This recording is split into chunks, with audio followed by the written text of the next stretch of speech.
Hey, Mike. What? Who's got next? What's good, y'all? It's your man, Hezo. Welcome back to the Blacktop, where I always got next, you feel me? So What If Wednesdays is back, y'all. This was a little mini-series that I did at the very start of my channel. Didn't really have a lot of subscribers at the time, wasn't really getting a lot of views, so ultimately decided to stop doing the series.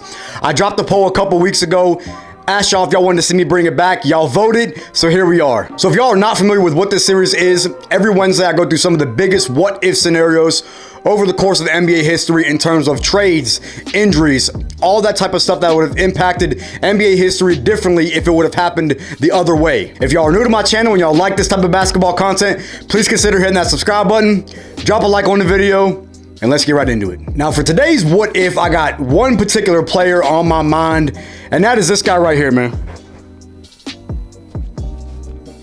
Penny Hardaway. One of the biggest questions that I have throughout NBA history. What if Penny Hardaway was never injured? He's one of those guys that's on that long list of injuries in terms of those what if players. Guys that we never really got to see hit their peak, that were great players from the time they played, but never really got to scratch the surface of their prime, and that's Penny Hardaway. The Magic got to the NBA Finals in just his second season. He was first team All-NBA in 95 and 96, back-to-back seasons, and he was a kid. When I look at Penny, I see one of the most skilled point guards to ever play the game at that position. Talking about a guy who was 6'7", who could take you off the dribble, who could post you up, hit the mid-range, stretch it out to the three. Even though he wasn't a great three-point shooter, he could knock it down. His basketball IQ was off the charts. He was an incredible playmaker and passer, and he had outstanding court vision. Shaq called Penny Shaq and Kobe before Shaq and Kobe. Y'all take a look what Shaq said. Is that a regret you have?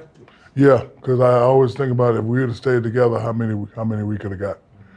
Do you think you would have got multiple, more than you got in LA?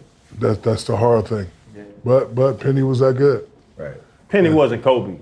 No. No. What'd he say? Penny was Kobe before Kobe. I was say, but Penny wasn't as good as Kobe. Like, let's be honest. Penny was not going to be a top three player. Penny got injured. Penny had knees. Oh, you sure about that? You say Penny could have been a top three player of all time because that's what Kobe is. Yes. If he didn't get injured, yes. Bro, hold on. Penny came in like that. Penny was a dog. Hold on. Penny came in like that. It took Kobe maybe 2.5 years to get to that level. Penny came in, he was already like that. Yeah. First year he came in, we went to the finals. Penny was cold, and that's why I always tell people, he was Kobe before Kobe. People give me flack like that, you know, say he couldn't have turned out, but if he wouldn't have got injured, he'd definitely be up there. Definitely. Hey, Penny was a cold cat. You know it. Now, the reason why I point that out is because who would know better than Shaq, who played with both Penny and Kobe? And he wasn't lying, man. Penny really was the truth. Now, I'm not going to go as far as, you know, Shaq when he said potentially top three player of all time. I'm not going to go that far.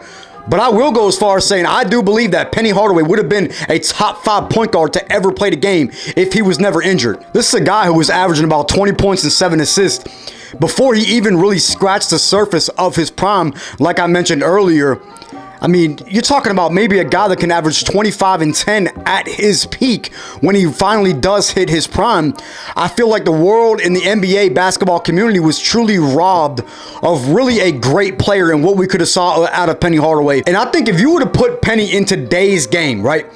I think Penny's a top 10 player, man. I'm not gonna lie. I think he's a top 3 point guard in today's NBA and a top 10 player in the league. Now, you can make the argument that Penny got injured because Shaq left Orlando and he had to carry that burden and really carry the team, and his body just kind of broke down. You could definitely make that argument, and I would probably make that argument. Hypothetically, if Shaq doesn't leave Orlando and Penny doesn't get injured, there was almost certainly championships ahead for that Orlando Magic team. Now, I know you could say, you know, they wouldn't have won because the Bulls were in the way and everything, but the Bulls would have eventually got to the end of their run, and it would have been Orlando's turn in the Eastern Conference. The Bulls would have been done right around the same time that Penny was starting to hit his prime, you know, hypothetically, if he did not get injured. And Shaq and Penny would have they would have ended up being one of the best duos to ever play the game. Now, I know that's going into an entirely different what if scenario, so I'm not really going to elaborate too much more on that. But in my mind, I do see Penny as a Hall of Famer.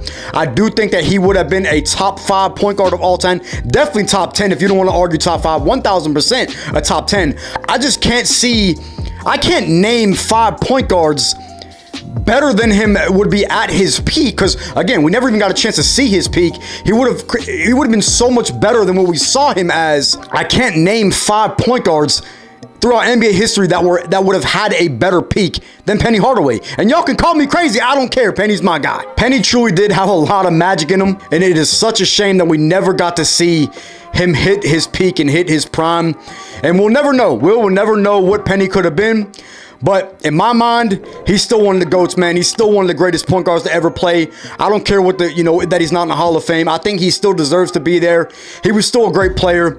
He was just robbed of a great career, man. So I'm gonna pretty much leave it there, man. Not really too much more to go into for this what if scenario. Injury ones are kind of cut and dry. They're pretty straightforward in terms of where a player's career would have ended up. Y'all leave your thoughts down in the comments. What type of what if scenarios do y'all want to see me do in the future? Drop a like on the video, and I will catch y'all next episode.